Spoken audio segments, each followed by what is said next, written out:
Welcome back, folks. Let's talk about a town that's greatly grown its revenue through law enforcement. We have a new high for pediatric COVID hospitalizations, and the state is re-examining sludge use, the literal kind. I'm Mike Morgan, and we're down in Alabama.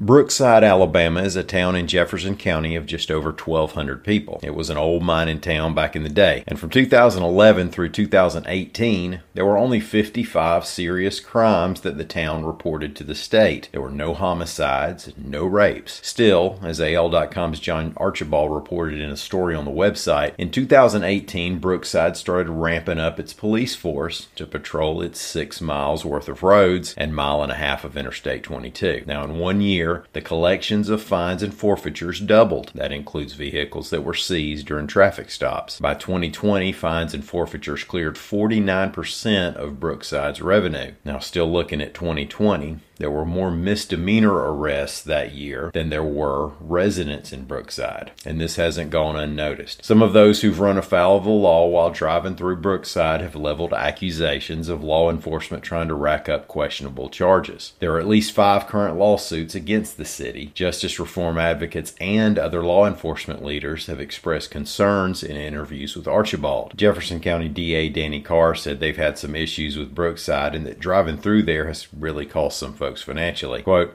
"It's my understanding that a guy can go out there and he can fall into a black hole." And Jefferson County Sheriff Mark Petway, quote, "We get calls about Brookside quite regularly because they really go outside their jurisdiction to stop people. Most of the time people get stopped, they're going to get a ticket, and they're saying they were nowhere near Brookside."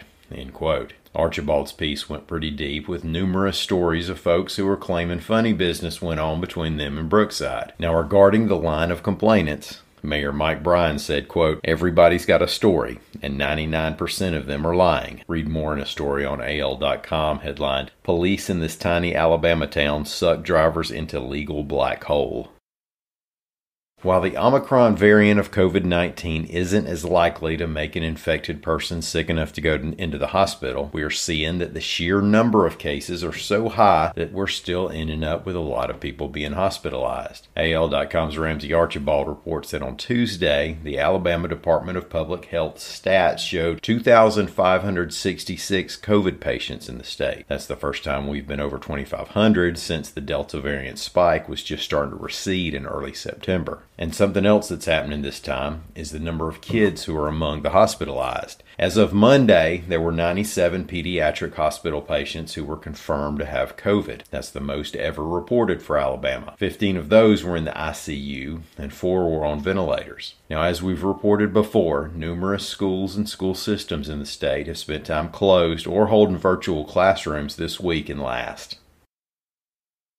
The smells of chicken waste and sewage sludge make for fairly common news topics around the state of Alabama, or it seems that they do, whether it's train cars filled with New York sewage or proposed chicken rendering plants. Now, this story has both kinds of biosolids. AL.com's Dennis Pillion reports that the Alabama Department of Environmental Management has proposed restricting the spreading of sludge from wastewater treatment or poultry processing plants as fertilizer. The reasons the biosolids are used this way make plenty of sense. You have businesses needing to get rid of waste, and you have landowners needing to fertilize. And while both parties are saving money in the deal, you're not putting that stuff into landfills. Now, that's according to the theory. However, on the other side, residents in Alabama have been complaining about the odor and potential health concerns. And some of the claims are that rather than for agricultural purposes, in some case, the companies are just dumping a lot of waste onto property and calling it fertilizer. The new rules proposed by ADEM would put wastewater treatment biosolids and food processing biosolids into different categories. They would clarify the rules apply to reclaimed mines, something that affects at least one particular site of concern. Also, the rules would require more testing for some kinds of waste, and they call for more communication with residents in the areas of the sites being used. The proposed regulations are up for public comment through March 17th, when there's a public hearing at 9:30 a.m. at ADEM's Montgomery headquarters.